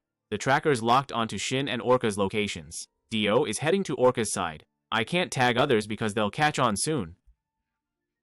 Che Shiho looked at him. I don't get why you're helping me. Dao Yikin replied, what happens between you and the other hounds is none of my business. As you know, I can't stand Korea and Neville. Dao Yikin touches his tattoo on both sides. If both sides are just a pile of crap, Che Shihi's eyes literally start glowing red. Only when both sides are taken down in the mud will I feel better. Dao Yikin touches the tattoo on his neck and gives a slight smile. Che Shihi sat in the car thinking, if Dao Yikin's actually telling the truth, then this info is kinda gold. Che Shihi thinks, but honestly, he kinda seems salty about Li Fengyuan. Before I confirm, I'll keep this info under wraps. Number 2, a car zooms through the rainy night. Rain's out here giving the city rooftops a full-on power wash. A bunch of guys in black suits clench their fists. Bai Zhao yells angrily, you jerks. The crew all shut their eyes and hung their heads. Bi Zhao keeps roaring, hurry up and cover them, you idiots. The crowd in the distance is pushed away. Turn around, damn it. Zhu Wangxiu looks shocked. He remembers the last words of the deceased captain. Turning back, he sees 2 subordinates carrying away the captain's body. Bai Zhao clenches his fists, veins popping. The chairman strolls over with an umbrella. The chairman stared at his fallen crew and started replaying their old convo in his head. The chairman says to the long-haired guy, watch out, Jiangshan. Even though you probably won't bump into them directly, if you do, don't fight. Jiangshan grinned, chill boss, I got this. I'm not the naive Jiangshan who used to hang out with you in the underground passage anymore. He walks down the corridor. I've mellowed out. Jiangshan turned back and flashed a grin. Jiangshan's body is carried away. Subordinates carry the body covered with a white cloth. The chairman orders Namxiong beside him. Nangxiong, call up the whole of Korea. He's got that cold-blooded vibe and says, this time tell them, Li Fengyuan from Daoshan is coming for them. Number 3, Doi Kan sits on a high railing. Rain drenches his hair. He thinks back to the convo they just had. He looks at Che Shihi, like I've already done everything I can at this point. Whether you believe it or not, I think this is enough as a greeting. Che Shihi asks, now tell me, what happened when I wasn't in Korea? How did Li Guangyuan replace Li Fengyuan as chairman? Doi-kan smiles slightly after listening. He sits on the railing watching the rain, so that's how it is. When Kai reports to Deadface through the headset, can't report in. The vice captain's call with Dao Yikan just straight up dropped. Deadface spins around, his trench coat dramatically fluttering. He thinks, just from the sound, it seems like he's fighting with Che Shi-hee, but it feels a bit off. When Kai is on the phone, Kamiyama is training in the rain. Deadface asked, so what about Kamiyama? When Kai replies, don't worry, I'm far from him. How's the situation on your side? Deadface asks, hey, you almost done getting things ready? When Kai says, nah, it's not just Kamiyama being stubborn. No one listens, so it's tough for me to stop them from doing dumb stuff, etc. I'll call back ASAP. Deadface hangs up the call. So what should Doi-kan do now? Two henchmen pointed at Deadface, then at a guy chilling in a wheelchair way off in the distance. He's the one you're looking for. A subordinate holds a wad of cash, unable to confirm what happened now. A hasty decision is poison. Observe the situation further. Deadface's subordinate responds, sir. A guy in a top hat sitting in a wheelchair looks at him. What brings you to this old man? Deadface approaches him. In your current state, it's risky without bodyguards around. The guy sneers, do I need amateurs like you to protect me? Deadface says, I'll be straight. Please ensure the association doesn't get involved in this matter. The guy retorts, is this a threat? The man shoots back, or is this you just doing me a solid? He continues, the association is neutral. The association's principle is to act according to agreements and rules. If Neville threatens peace, they will take action. Deadface asks, so what about peace? Do they just not care about Korea? If the association had acted before Che Shi-hee and Lee Feng-yuan launched a coup, peace would have continued. The guy answers, that event was too sudden. They didn't have time to react. They didn't hold those two accountable, because Lee Guangyuan planned it all without Neville's approval. So they agreed it was justified. Deadface says, I can see you're colluding with the association. The guy explains, it's not just for us. If the association takes action on what happened in Korea, it could evolve into a power struggle between Neville and the association. Deadface turns and walks off. I just hope the Grand Elder's judgment doesn't make this whole mess even messier. The guy laughs, blood is thicker than water. You only threaten when things don't go your way. Deadface replies, I'll do the right thing and bounce. Deadface warns Kostadinov, if you don't want the association to take action, keep things contained. He pressed his earpiece and asked, ready yet? It's a rainy night in Chinatown and Lin Jiao, the boss of the Black Gold family, is on the phone. You've got quite a shopping list. So yeah, it's a bit of a hassle. But since it's Wen Kai's friend, we've already handled it. Ah, all Neville members in Korea should have gathered. Lin Jiao grinned and said, I'll drop the cash at our usual spot. Stone-faced, he hangs up the phone and just stares at the guy's back. Kamiyama asks, still no sign of Che Shi. Wen Kai replies, chill Kami, we're on it. Kamiyama whined, you said you've got Chinese friends, like some Black Gold clan or whatever, but it's taking forever. Don't tell me you're keeping secrets from me, on purpose? Wen Kai thought, wow, he's about to lose it again. I passed Dio some hints on the sly, but I can't do that with him. He'd blow everything up. Wen Kai asks Kami, what do we hate the most? Kamiyama replies, betrayal. Wen Kai keeps going, lying to your friends. What's that called? Kamiyama replies, betrayal. Wen Kai grins and says, look at me Kami, do I look like a Che Shi-hee type? Wen Kai's just Wen Kai. He grabs Kamiyama by the collar and Kamiyama goes, sorry, I doubted you. Kamiyama shrugs, no biggie. Their crew is whispering, we're just here for show, you hear that? Wen Kai tells Kamiyama, our god absolutely cannot stand traitors. This is your shot at revenge on Lee Guangwon. A crew member says, we're with Lee Guangwon for the cash, no personal beef. Wen Kai thinks he's really clueless. The crew member continues, isn't the jerk next to you your brother? Your dumb brother. Took up Lee Bongwan's shiny new Zodiac gig. The subordinate kept going.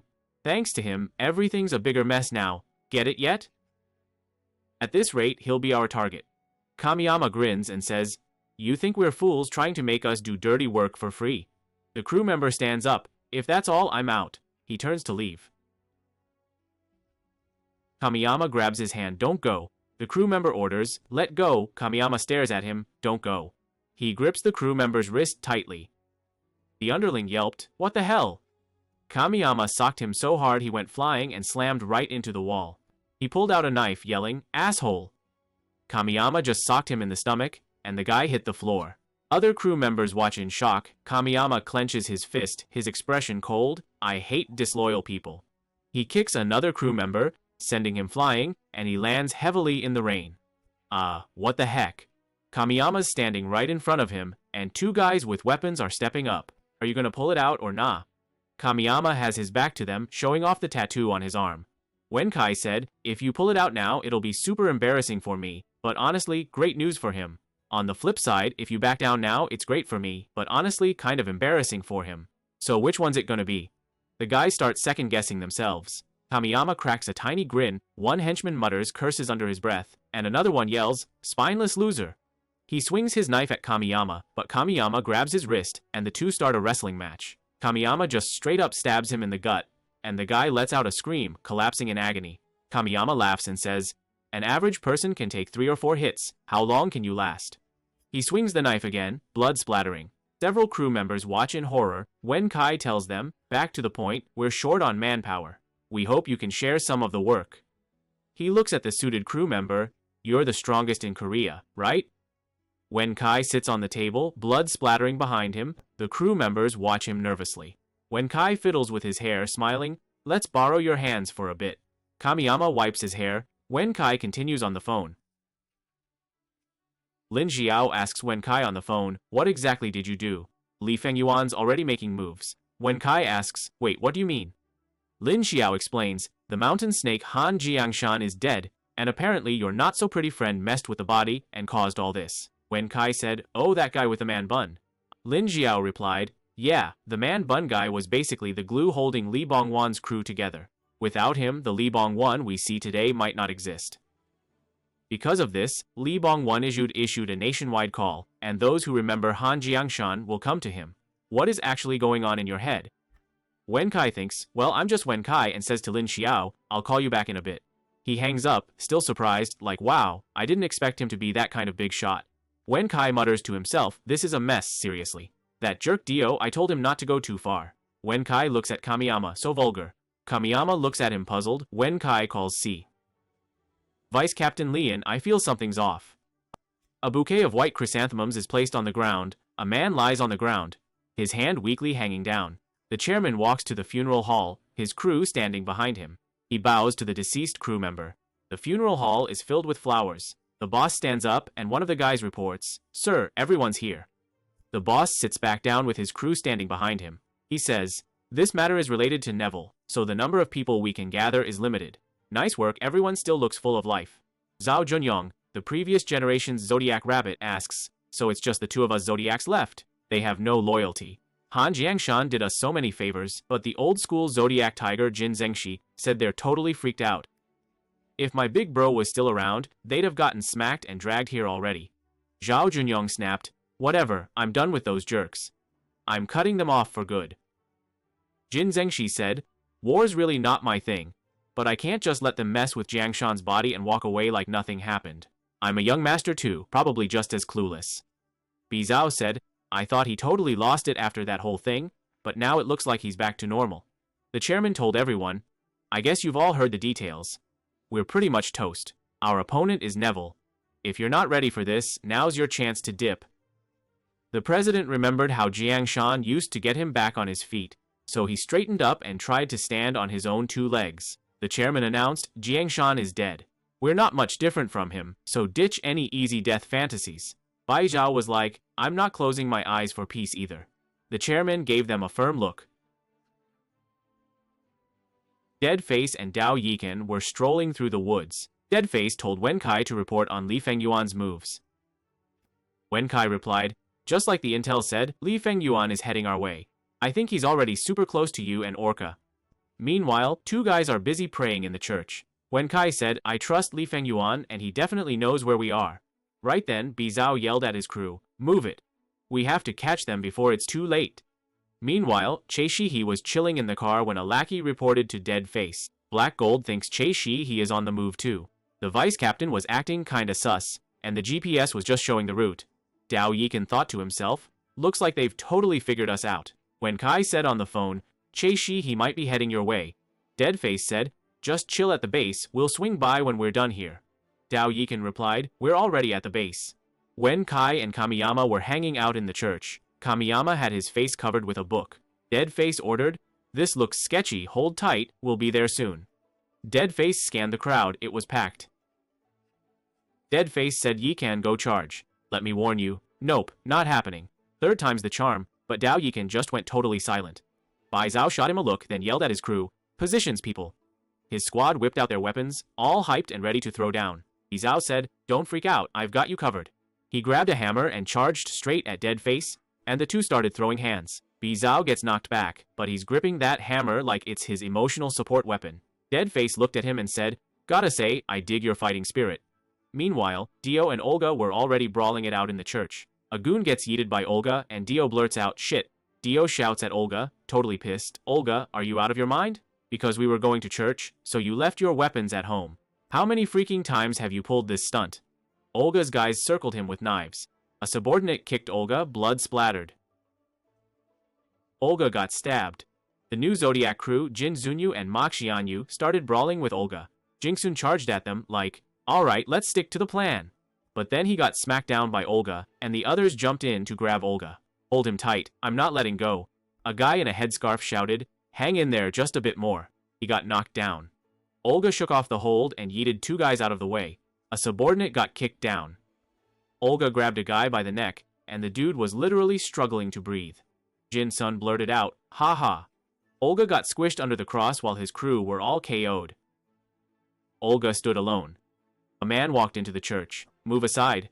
"Wu Nangxiong, head of security. I'm here to handle things." He stared right at Olga. Olga's face was scarred. Deadface and Dao Yikan were in the woods. Deadface's crew are all sprawled out on the ground. Dao Yikan said to Jin Zhengxi, "Half your crew is down, uncle, time to step in." The previous Zodiac Tiger, Jin Zhengxi, looked at Dao Yikan and asked, "Wait, seriously? You came alone? No backup uncles?" Dao Yikan looked at Jin Zhengxi. "Yeah, kinda risky, huh?"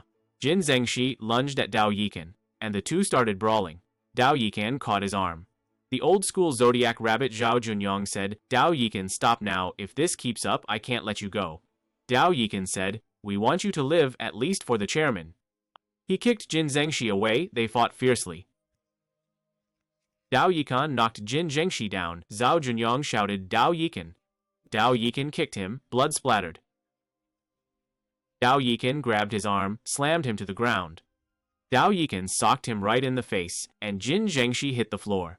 Dao Yikan knelt, picked up a knife. "Who lets who live? Know your place, weakling." "That's not even an option." Dao Yikan held the knife to Jin Zhengxi's neck. "Did you forget everything you taught me?" Jin Zhengxi snapped, Dao Yikan, what's up with you? Hey, remember how the president stepped in to look after you when Brother Long passed away?" A glimmer of murder flashed in Dao Yikan's eyes. He swung his knife and blood splattered everywhere. Looking at the body on the ground, he muttered, "Uncle, my foot, but hey, nice to see you again." Dao Yikan turned away, revealing a tattoo on his hand. Wen Kai was in the church, checking out Kamijima Shin, who was sprawled out on the bench. So where is he then? On the phone, Lin Xiao said, "We lost our tail halfway, so now it's basically impossible to pin down his location." Wen Kai, super frustrated, goes, "Shit, see? This is exactly why I told you to stick to him like glue and keep an eye on him. At the very least, we need to know when he's gonna head our way." Wen Kai hung up and grabbed his phone. "Hello, still as rude as ever, huh?"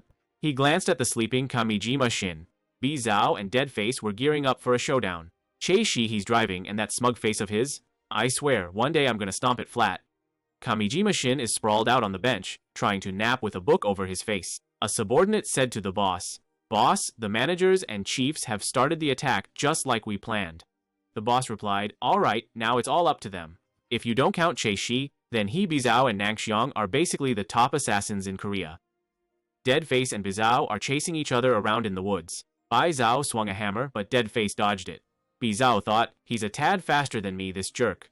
Deadface mused, his reflexes are no joke. They clashed again, and Deadface kicked Bai Zhao in the head, knocking him down. Deadface swung his knife down with a flourish. Bai Zhao thought, "Ugh, this guy's way too clever. Never thought the day would come when I'd lose in speed." Bai Zhao dodged the attack. "Guess you really can't beat Father Time, huh? Gotta go all out before my stamina hits rock bottom." Deadface and Bai Zhao are throwing down hard. Meanwhile, over on Wu Nangxiong's side, Olega stared at his KO'd teammates. "Shit, stay back, you bunch of idiots." Wu Nangxiang throws a punch at Olga ducks and snaps back with a punch of his own. Oleg got punched and blood went flying everywhere. He wiped the blood from his mouth. Olga thought, who's that guy with the glasses? He's tougher than I thought. He's just on a whole other level compared to those Zodiac guys or whatever. I thought grabbing some weapons would wrap this up in no time. Olga got smacked. A subordinate shouted, Olga, if you get knocked back, I'm totally coming for you. Olga crashed to the ground. Wu Nanxiang punched him. Wu Nanxiang grabbed Olga's collar, and they wrestled fiercely. Gotcha! Olga grinned. Wu Nangxiang shot back, you're not getting away this time, and swung a punch right at Wu Nangxiang's head. Wu Nangxiang let out a yelp of pain, and his crew were like, boss. Wu Nangxiang got snatched up in Olga's arms. Olga punched him in the gut. Wu Nangxiang spat out a mouthful of blood. Olga said, stop fighting back, I'm really over this whole violence thing. So Olga was like, just go down in one hit, okay? Then he threw a punch at Wu Nangxiang. Wu Nangxiang got yeeted across the room and landed with a thud. Olika grabbed his collar and hoisted him up like a rag doll. Wu Nangxiang threw a punch at him, but Olga dodged it. Wu Nangxiang hit the ground flat as a pancake. Olga said to him, why don't you just come with me? Then he gave Wu Nangxiang a kick, sending him flying and crashing to the ground. Olga said, told you already, I'm done letting him off the hook. Looking at the guys in front of him, seriously, why are you all so obsessed with dying together? Deadface picked up the sunglasses from the ground. Bizao is flat on the ground. Deadface pointed a gun at Bizao. Bizao stared at Deadface's mug. Wait, you're one of those people too? Wow, it's honestly an honor to meet you in person. Deadface goes, you're seriously strong, I didn't expect to find someone at your level in Korea. That style, I dig it. Because he's basically Dao Yikin's twin. But you peeked at stuff you weren't supposed to. He raised his gun. Bizao took a bullet and hit the floor. Wenkai was on the phone in the church like, why can't I get through to anyone? When are they finally gonna show up and join us? Kamijima Shin got up, walked over to him. Wenkai asked, what's up? God? Kamijima Shin just stared out the window. The boss was just standing there.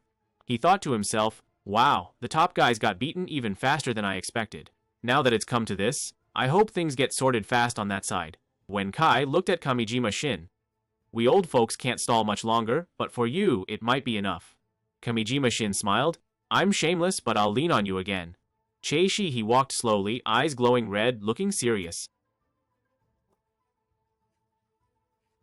A blue-haired woman admired the night view, stretching. Wow, Korea's night view is stunning. A guy urged, hurry, we're out of time. Hey, hold up, this is Luzun's request. We just need to drive the hounds out, the association will clean up. Quick and clean, that's Blue Falcon, the association's strike squad. They're hauling some injured guy around, while the president's on the phone, looking super serious. Did those hounds really come sniffing around for you? Over in his wheelchair is Lu Zun, who's basically the association's retired OG. Yep, some guy in a mask actually showed up to warn me. He was like, if we get involved, there's no way we're not gonna clash with Neville. But hey, no need to stress. The association's actually planning to use this whole mess to stir up some drama between Korea and Neville. After all, making the rival gang weaker is basically a win for the association. Lu Zun's chilling in his wheelchair, and yeah, our opponent is Neville. No way they haven't cooked up something sneaky. Heard the Hound's boss is heading to the association HQ for talks, so we gotta beat him to it. If we miss this chance, we'll have to face all the Hounds by ourselves, with zero help from the association. Yikes. The president asked, and turns out they're all on a team led by Ivanka Deef. Yeah, one of the world's 8 assassins. Wild, right? The Hounds are basically a squad of heavy hitters. Everyone claims they could go toe-to-toe with one of the world's top 8 assassins. People say they're the most efficient assassin squad on the planet. The president's chilling in the office, and we're making moves too.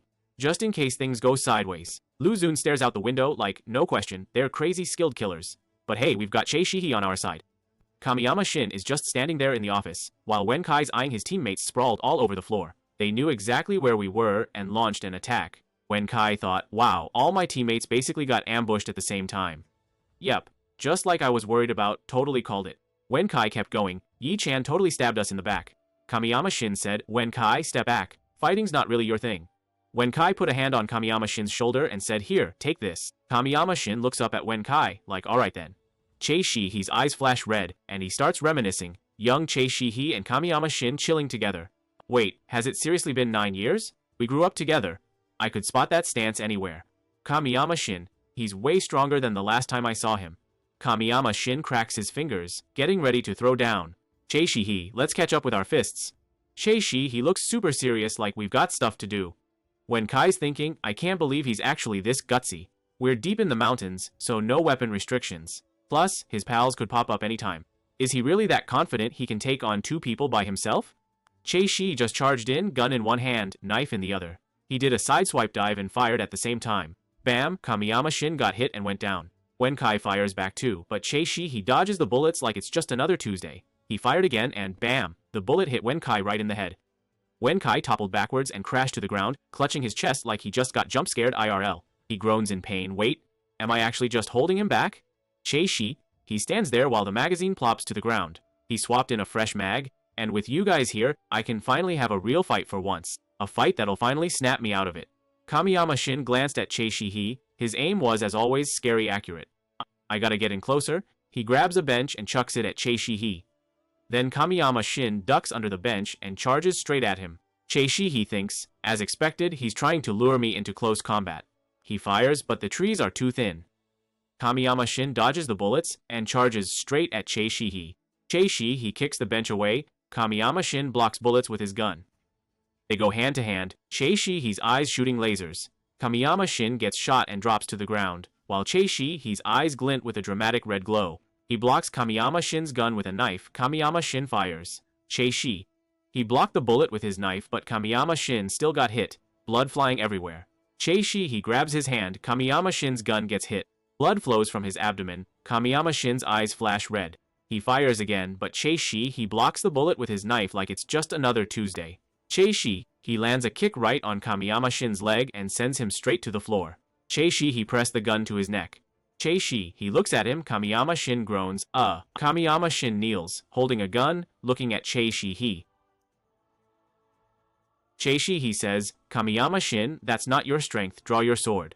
Kamiyama Shin stands, looking at Che-shi. Che-shi said, let's have a good old-fashioned showdown. Kamiyama Shin's eyes glowed red, and Che-shi's did too. They face off. Wen Kai clutches his bleeding wound. He groaned in pain, thinking, if I try to help right now, I'll just get in the way. Even hurt, Kamiyama Shin's a beast in close combat. I believe in you, Kamiyama Shin. Che-shi and Kamiyama Shin go sword to sword. Kamiyama Shin dodges smoothly while Che-shi gives him that sharp laser-focused look. He just needs to keep the distance. To make up for his short reach, Che-shi and Kamiyama Shin move fast. He's got those killer moves. The two tangled up in close combat, right in Kamiyama Shin's sweet spot. About a meter away, Che-shi slipped aside and dodged an attack. At this range, even one slip and I'm toast.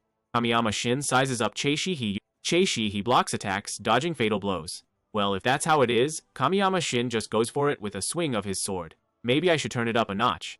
Che-shi bats the attack away and fires back in a flash. Kamiyama Shin swings his sword again, while Cha Seok-hak just stares at him like, seriously? He's closing in even more now. Kamiyama Shin goes ham with the attacks, while Cha Seok-hak just blocks like it's no big deal. Kamiyama Shin looks at Cha Seok-hak. This isn't the Seok-hak I remember, but whatever, doesn't change a thing. Kamiyama Shin goes all in with his attack, and Cha Seok-hak takes a hit. Kamiyama Shin is totally shook. He looks at Cha Seok-hak. If that hit had landed straight on, I'd be toast. I have no idea what these moves even are. Kamiyama Shin looks at Cha Seok-hak. Okay, this is way more than just a glow-up from time. Someone in Korea clearly gave him sword lessons. Kamiyama Shin smiled. If you hadn't changed, you'd have been toast ages ago.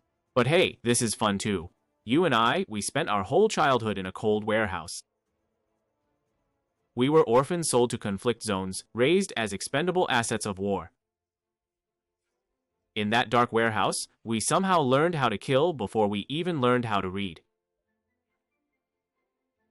The brutal training and cold floors were bearable once we got used to them, at least until that thing happened.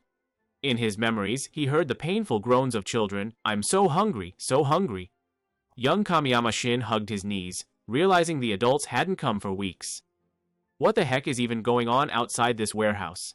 And now the power's out, plus our food stash is basically toast. Give it to me, that's mine. What are you talking about? That's my food, liar. You finished yours yesterday, I saw you, give it to me, you jerk. That day, the first murder happened in the darkness of the warehouse. Someone opened their mouth, drool dripping out. Faced with this sudden violence, the children instinctively assessed the situation. If we don't eat now, maintain our strength, what are you looking at? Stop looking, mind your own business, you little brats. The next one to die is me. Young Kamiyama Shin grabbed young Cha Seok-hak's arm. I need to tell the other kids too. Wait, what's your name? Call me whatever you want. That kid was so low-key, I can't even remember his face, and he only went after the ones who hoarded all the snacks. He's got guts, honestly. Compared to him, I was just a small and weak person, feeling even more pathetic. But his words were wrong. A child's painful groan. Here, if you don't kill your friends, you'll die. Young Kamiyama Shin was pinned to the ground by another child. Albert, how can you do this? We're friends. Sorry, Kamiyama Shin, I'm just way too hungry. That kind of thinking only works for people as strong as him. You look like the weakest, so I had no other option.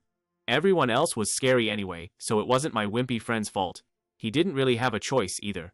I found some food in my friend's pants. It was my first meal in a week. The food I swallowed with self-loathing was sweeter and more delicious than anything I'd ever tasted. After eating, what surged in my heart wasn't a shred of guilt, but a pleasant and satisfying fullness. After that, I began to indulge in the darkness. When I got hungry, I just went all out and stuffed my face. By sacrificing my friends, I became as strong as the person I once admired. There were also many cowards who gave me all their food, choosing to starve themselves. They reminded me of my past self, which made me angry. But I had to admit, I liked the way they looked up to me. Everything was perfect, except for the one who still looked down on me. Young Cha Seok-hak stood in front of Kamiyama Shin. Share your food with everyone. I won't touch your rations for 3 days, take it. I gave you everything except my rations for the next 3 days, so just take 3 and scram. It's honestly better for you. Young Kamiyama Shin grinned. You fake nice jerk. What's your name again? For some reason, I can't remember your face. That face that seemed to have all the power. Before I smash it, I want to see it one more time. Baby Kamiyama Shin goes in with a knife, aiming right at Cha Seok-hak. What was that sound?